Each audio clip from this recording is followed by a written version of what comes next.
In today's video, we're going to have a look at how to add simple and quick filters to your reports. Now, these filters are different than the filters that were created in your queries.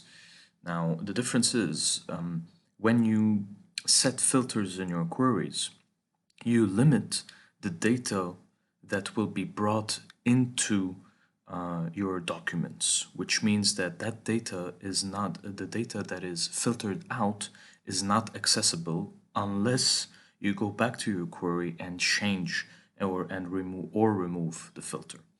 Now, in this case, filters here are more for interactivity purposes. The data is still there, however, it is hidden based on the filters you've applied.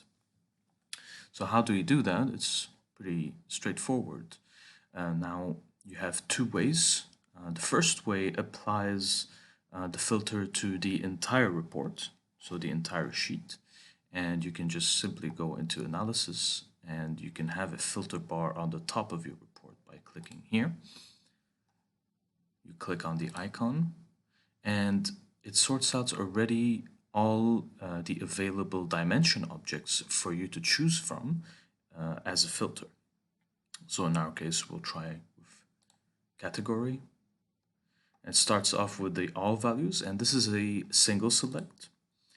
And when we check for t-shirts, for example, we can see that the numbers and values in both the header, the total, the table, and the chart have been modified. We can check again with another, and as you can see, it has been modified.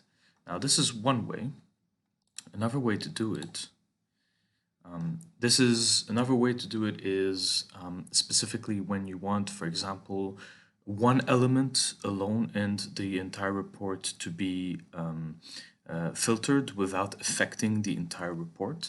Now, you could do so, for example, with a table or a chart, and you just click on that element and you can add a filter here. You add a filter based on, for example, category again.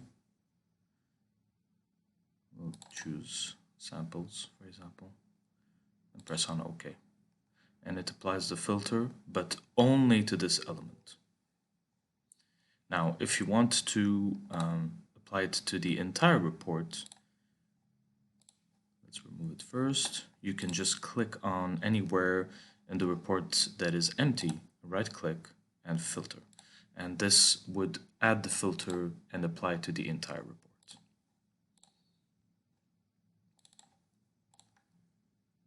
And as we can see, the numbers are changed.